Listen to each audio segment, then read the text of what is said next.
outros filhos. Muito bem, esse é o Oriente. Nós estamos falando sobre adoção. Você pode participar pelo telefone ou pelo nosso e-mail, oriente@rs21.com.br, oriente@rs21.com.br ou telefone 19 3871 9620, 3871 9620, o telefone mais tocado nessa madrugada para falar com o Padre Anderson. Que todo mundo me conhece como Padre Magal. Tem Padre dois Magal. Padre Anderson, viu, Padre gente? Magal, Olha só. o outro é Padre... Eu sou o padre mais bonito com o apelido Magal.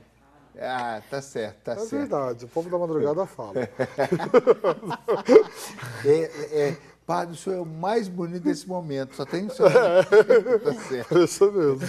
O padre estava contando para nós aqui um aspecto interessante, não é, sobre um pessoal que adotou. Foi um casal que eu conheci e decidiu trazer para casa, levar para casa. Um casal de idosos estava no asilo, né?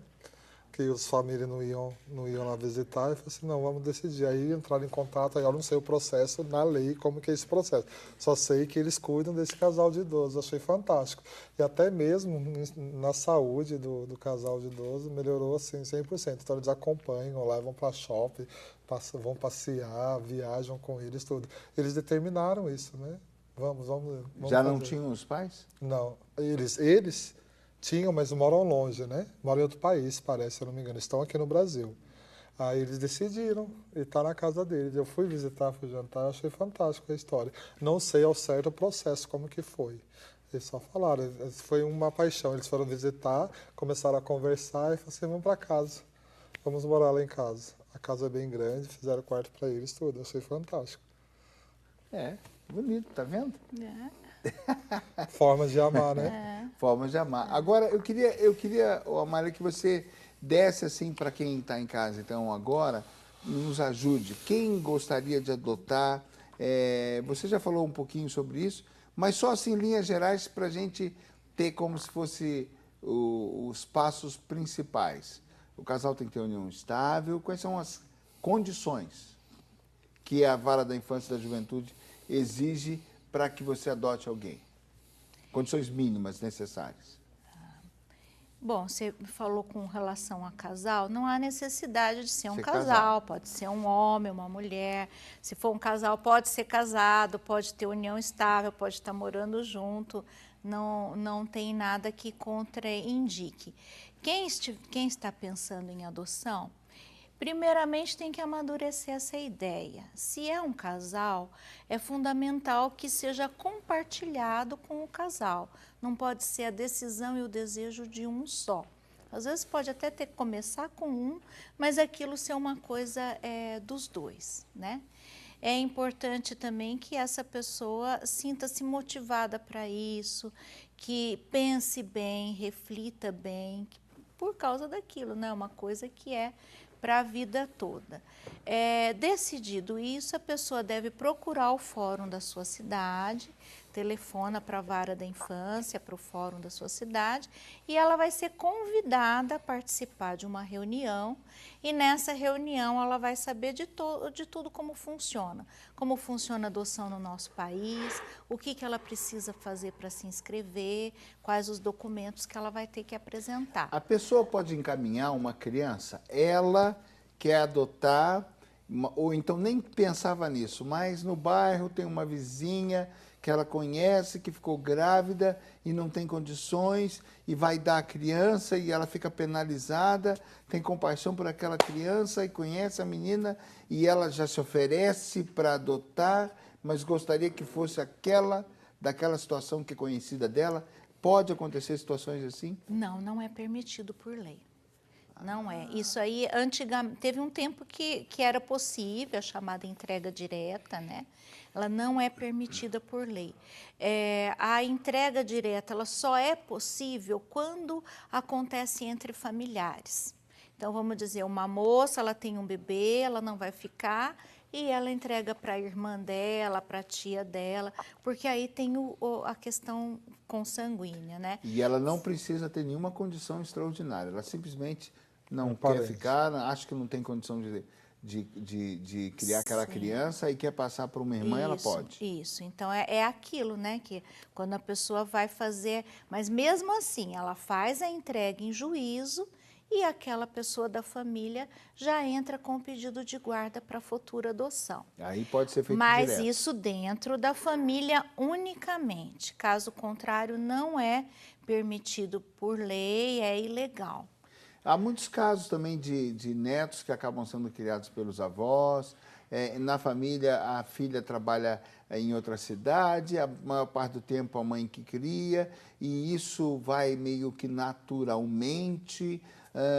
Oficialmente, ela é filha daquela jovem, daquela filha. A avó está só cuidando. Isso não traz nenhum problema legal, né? A não ser que eles entrem em algum conflito. Não, quando os avós cuidam de netos, por uma questão, uma realidade que já existe, esses avós eles podem ter a guarda dessa criança, que é uma forma de legalizar a situação de família substituta, mas a guarda, o que acontece? A mãe continua sendo mãe. Lá no registro de nascimento consta o nome da mãe, o nome do pai, quando ele registrou, e os avós só têm a guarda.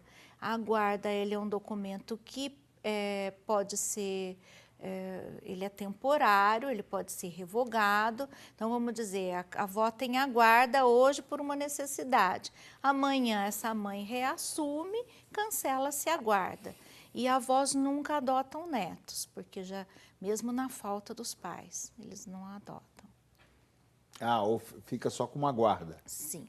Ah, tá, não tinha entendido. Eu conheci um caso que a mãe, infelizmente, né, é viciada no crack e a tia já pegou muito amor para a criança da irmã. Aí é esse processo, sempre tem que renovar, né? Sim. Essa guarda, Sim. porque a tia assumiu, não, a criança vai ficar comigo, até mesmo a gente já ofereceu tratamento para ela, tudo, e ela como que não quer mesmo, né? Mas aí existe um conflito muito grande, que a mãe vai lá e pega a criança e exige que a criança vá com ela. Aí a tia fica com o coração partido, né? Nossa, mas para onde vai levar a minha sobrinha, que eu cuido como neta, né? Mas o guardião, ele pode se opor. Então, se ele opõe. pode se opor, porque o guardião, enquanto ele tem a guarda, ele é o responsável legal pela criança. Mas aí, é só uma pergunta, a mãe tem que concordar com essa guarda, né? Não obrigatoriamente. Não obrigatoriamente? Não obrigatoriamente. Não, o caso, esse é o caso das pessoas que não têm condições. Eu vi um caso de uma mãe que nem comida dava. E saía para a rua, ia para balada. Abandono mesmo. E aí a avó foi assumindo. Aí ela deve ir ao juiz, através do advogado, e entrar com pedido de guarda, que é até importante até para a proteção da criança, né? A avó, a mãe do marido, né? Eles são separados, mas a mãe completamente assim, né? E quando ela se viu na ameaça de perder a criança, ela voltou atrás. Aí chegou num ponto tal que a avó agora até ficou quietinha e nem tá evitando de encontrar porque não quer ver a neta sofrendo, né? E porque já não sabe que ponto que está a situação. Muitos fazem isso. Mas é muito difícil essa situação, que não é uma situação de adoção, então é uma situação de guarda, né? Mas aí quando a pessoa, em qualquer caso, se é o familiar ou não, quem tem um conhecimento que uma criança está em situação de risco, essa pessoa pode fazer uma denúncia, pode pedir uma ajuda, sim. Alguém próximo ali pode entrar. Só ia falar, padre? Não, eu acho que nessa dimensão, onde a gente tem que ver, o que precisamos viver é a vida em primeiro lugar, né? Talvez muitas crianças aí nessa situação, infelizmente, muitas mães aí se perdendo na droga, tudo, e a criança vai ficar onde? Eu acho que o vizinho ou parente tem que tomar conta disso, né? E, sei lá, acionar um parente mais próximo, porque eu trabalho na periferia, né? É muitos casos que acontecem, é muitas crianças que a gente vê abandonadas aí, né? E assim, e muitos cuidam, como a avó cuida, mas não tem esse conhecimento de que, não, que eu pode posso fazer ter essa uma guarda, eu posso solicitação, fazer né? essa solicitação, como é importante, né? Muitas pessoas estão aí nos assistindo.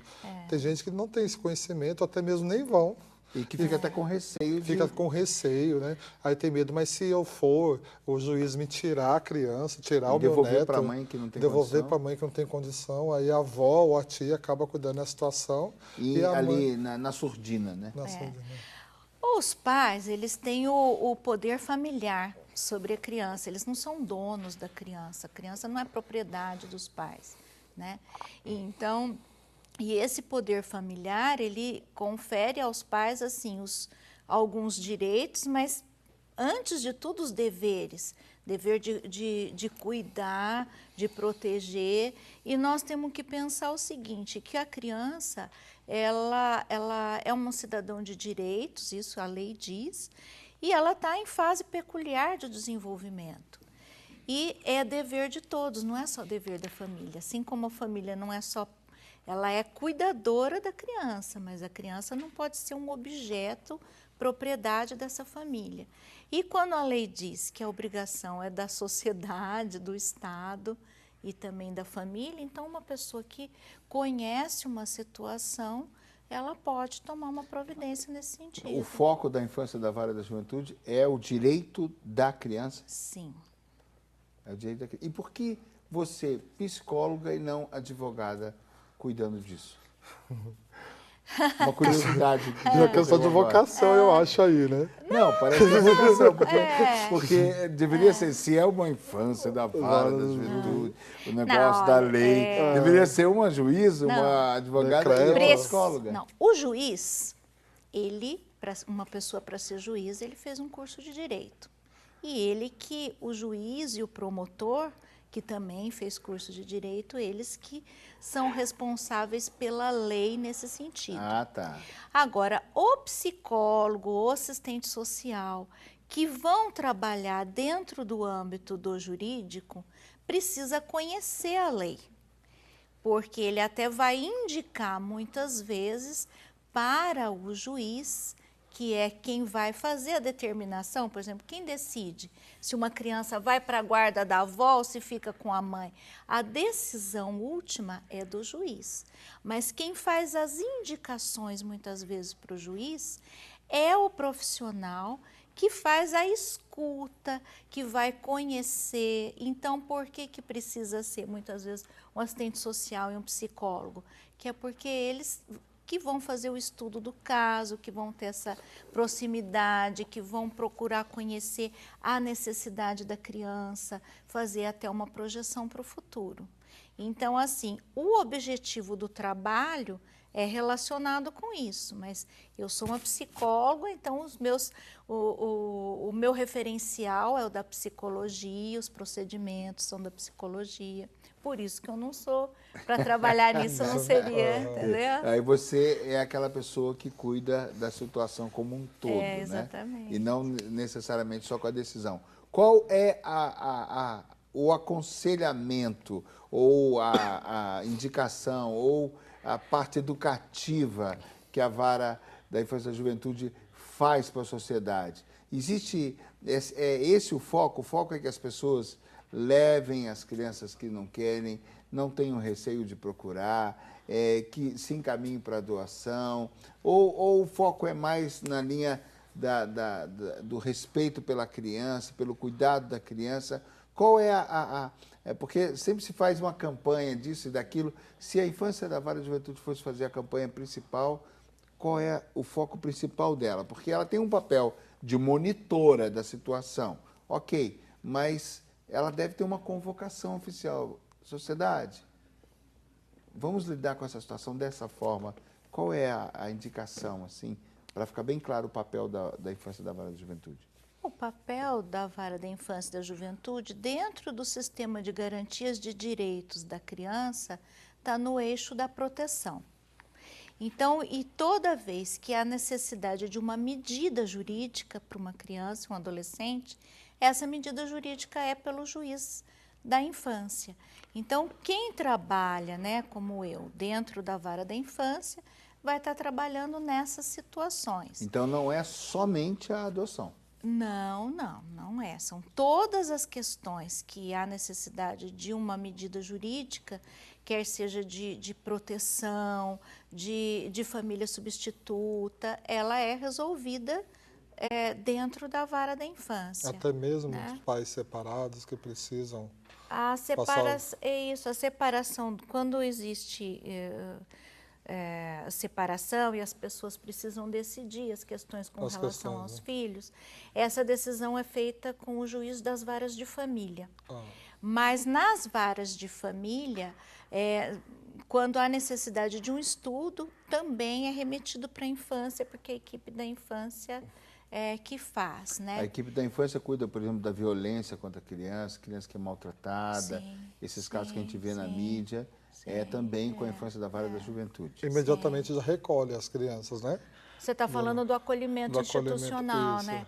Quando uma criança está em situação de risco, que houve uma denúncia, e isso chega até o juiz porque há necessidade de uma medida de proteção, né? Uma das possibilidades de medida de proteção, quando tentadas outras coisas, pode ser o acolhimento institucional. E se esse acolhimento institucional resulta, assim, da criança voltar para a família, que essa família depois criou condições para cuidar bem dessas crianças, ou se essa criança vai para uma família extensa sob guarda, né? Mas existem casos que essas possibilidades elas não resultam bem e o juiz da infância pode abrir um processo de destituição do poder familiar.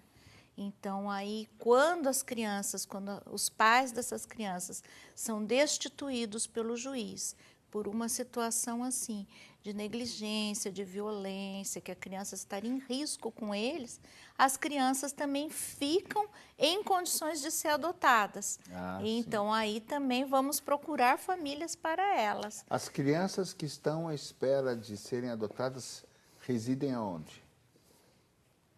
Ficam num lar?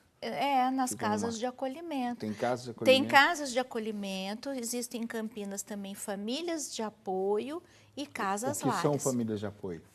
São famílias cadastradas que são acompanhadas por determinados serviços e são famílias assim que estão dispostas não a adotar, mas em oferecer um lar provisoriamente para uma criança.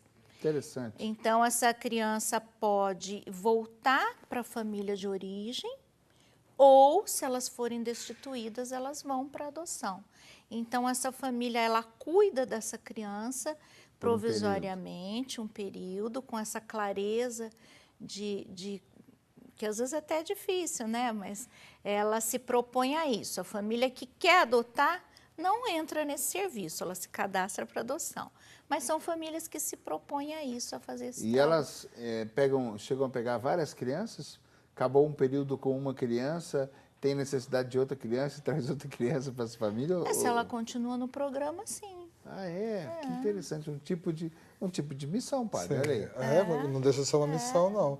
E é interessante ver que a igreja é muito presente nisso, porque muitas pessoas buscam, né, auxílio. Por exemplo, em Caçapava, tem uma instituição lá da paróquia Santo Antônio que as crianças passam a manhã toda estudando, tem tudo lá. Tem algumas crianças que a irmã mesmo recolhe esses casais, essas famílias que queiram provisoriamente ficar com as crianças até elas serem adotadas, né? Mas acho que a prioridade maior é voltar a criança para o seu lar, né, de origem. Acho que está um trabalho aí com o pai, com a mãe, com toda a família, né? Eu acho que a prioridade é essa. Quando não vê que não tem como, esgota todas as possibilidades, exatamente, aí que vai para a adoção. Aí que vai. Que aí é no caso dessas famílias que estão sem condições, né? Que estão mostrando uma falta de preparo para cuidar das crianças. Agora, e as crianças que vão passando da idade, que vão ficando já grandinhos, que já começam a entrar numa pré-adolescência, adolescência, são encaminhados para onde? As crianças que estão acolhidas e que a família foi destituída ou que não têm condição de voltar, elas crescem nas casas de acolhimento, são trabalhadas até assim na questão da autonomia e tudo, e depois da maioridade elas ficam às vezes provisoriamente em repúblicas gerenciadas até pelas casas de acolhimento, até ela ter a sua autonomia e poder... As casas de acolhimento são mantidas pelo governo? Existe uma casa municipal e existe ONGs também, né? E que tem A igreja é muito presente aí. O senhor conhece? Sim, orfanatos, casas da criança, fundações, comunidades novas que recolhem. Por exemplo, a comunidade de Shalom tem uma casa que cuida dessas crianças e trabalham também com as mães que engravidaram por imaturidade, não são casadas, ou até mesmo vêm da prostituição, entendeu? Tem todo um trabalho aí por trás. A comunidade Shalom, que eu conheço, né? Se eu não me engano, é Casa Madre Teresa de Calcutá, que tem em Fortaleza. Tem aqui também, do Vale do Paraíba. Na minha diocese tem, com as Irmãs Mensageiras do Espírito Santo. É muito importante isso também, que é todo um trabalho com os psicólogos, com o juiz, com tudo. A família precisa ser, não é simplesmente a criança, né? A família precisa ser assistida porque as pessoas perderam bastante, né, padre? O foco de ser família, o papel de ser família, a responsabilidade, o peso, os limites. Hoje, infelizmente, na família está meio bagunçado o papel do pai, da mãe, do irmão, do filho, né? Então, eu acho que hoje a sociedade precisa voltar, né, para a essência maior, que é o amor. O amor e a verdade se dá onde? Em Deus, independente do credo. Não estou falando aqui não, independente da sua religião. Mas vejam assim, se a família não tiver, não transcender, né, a força, toda a vitalidade, tudo aquilo que é possível nessa verdade que é Deus, fica meio complicado. Por isso que a gente vê aí tantos, acho que você mais do que nunca viu tantos problemas aí, fala assim, meu Deus, porque eu também acompanho, né? O padre também é um pouco psicólogo, né? Acompanho e percebo, não, até que ponto vai chegar, mas pronto, vamos resolver isso, né? Onde nós temos que realmente prestar atenção. Talvez na nossa rua tenha um caso que precisa ser acompanhado, você que está assistindo, né? Pode até ligar para cá, pegar, sei lá, opiniões, informações, porque a gente precisa mesmo, né? Não ficar fechado a isso. Esse não é meu mundo. Não pode pensar assim, né? Não é meu mundo. E nesse caso é maravilhoso ver o caso da Amália, né? Porque as pessoas podem ter a sua profissão, ser um profissional e não formado deixa de ser uma missionária. E não deixa de ser uma missionária, alguém que está mesmo? cuidando e fazendo bem. Não é, porque isso a gente às vezes fica pensando só que tem que ser religioso ou religiosa para lidar com isso, e bem ao contrário. E até mesmo muitas pessoas falam assim, não, o padre e a freira que tem que cuidar disso. E não é, talvez o padre e a freira não é capacitado para isso. Exatamente. Mas sabe indicar. Né? Muito bem, esse é o Oriente e hoje nós estamos falando sobre adoção. Estamos aqui com a Amália, que é psicóloga da infância, da vara e da juventude, com o padre Magal. E com você, abrindo o coração e lutando para que as crianças tenham de fato o necessário, não é? Sejam respeitadas, tratadas como seres, filhos, gente que precisam de amor, carinho, afeto e os seus direitos para crescer com saúde e alegria. E amanhã, quem sabe, estar aqui dando exemplos e enriquecendo as nossas noites. Já para o intervalo, a gente volta já já. É isso mesmo. Você tem filhos?